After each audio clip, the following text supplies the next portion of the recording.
ఇడ్లీ దోశలోకి అల్లం పచ్చడి సూపర్ టేస్టీగా ఉంటుంది. అండ్ మీరు ఒక్కసారి చేస్తే 2-3 వారాలు నిల్వ ఉంటుంది పచ్చడి. దీనికి 20 గ్రాముల అల్లం ఇలాగా ముక్క తీసుకోవాలి. దీన్ని తొక్కంతా తీసేసి చిన్న ముక్కలు కట్ చేసుకోవాలి. ఇప్పుడు దీనికి తగ్గట్టుగా చింతపండు 2 నిమ్మకాయల సైజు చింతపండు తీసుకోవాలి. ఇక్కడ చూడండి, ఇంత చింతపండు మాత్రం తీసుకోవాలి. అల్లంకి చింతపండు పర్ఫెక్ట్గా మ్యాచ్ అవ్వాలి. మీకు ఎక్కువ తక్కువ అయితే కొంచెం అటు ఇటుగా వేసుకోండి టేస్ట్ చూసి. ఇప్పుడు ఒక ప్యాన్లో ఇలాగ నూనె వేసుకుని 2 టేబుల్ స్పూన్ల నూనె వేసుకుని 2 టేబుల్ స్పూన్ల శనగపప్పు, 1 టేబుల్ స్పూన్ మినప్పప్పు, ఈ 2 కలిపి అన్ని ఇంగ్రీడియంట్స్ ఒకేసారి వేయాలి ప్యాన్లో. మీరు ఒకటి అలా కాకుండా ఇప్పుడు ఈ అల్లం ముక్కలు కూడా వేసేసేయండి. ఒకదాని తర్వాత ఒకటి వేసేసుకోండి. ఇప్పుడు పచ్చిమిరపకాయలు ఒక 10-12 పచ్చిమిరపకాయలు పడతాయి మీకు.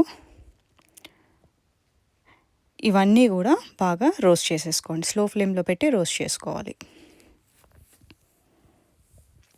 హై ఫ్లేమ్లో కానీ మీడియం ఫ్లేమ్లో కానీ పెట్టొద్దు, ఎందుకంటే పప్పులు మాడిపోయి అల్లం వేగకుండా అయిపోతుందండి. సో అందుకని అన్నీ స్లో ఫ్లేమ్లో పెట్టుకుని ఒక 5 నిమిషాలు నెమ్మదిగా రోస్ట్ చేసుకోండి. మీకు ఇది రోస్ట్ అయ్యేసరికి అసలు మీ కిచెన్ అంతా మంచి సువాసన వస్తుందన్నమాట. ఒకసారి ఇలా వేయించుకున్న తర్వాత దీన్ని పక్కన పెట్టేసుకుని పూర్తిగా చల్లారిపోనివ్వాలి.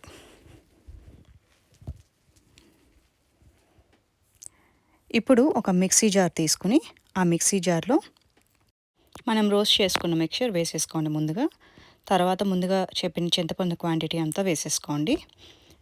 ఇప్పుడు 3 టేబుల్ స్పూన్ల బెల్లం తురుము వేసుకోండి. దీంట్లో మీకు తగినంత ఉప్పు అండ్ నీళ్ళు, దీనికి పేస్ట్ అవ్వటానికి కావాల్సిన నీళ్ళు ఇక్కడ వేసుకోవాలి మీరు. అండ్ దీన్ని మెత్తగా పేస్ట్ చేసేసుకోండి, రుబ్బేసుకోండి.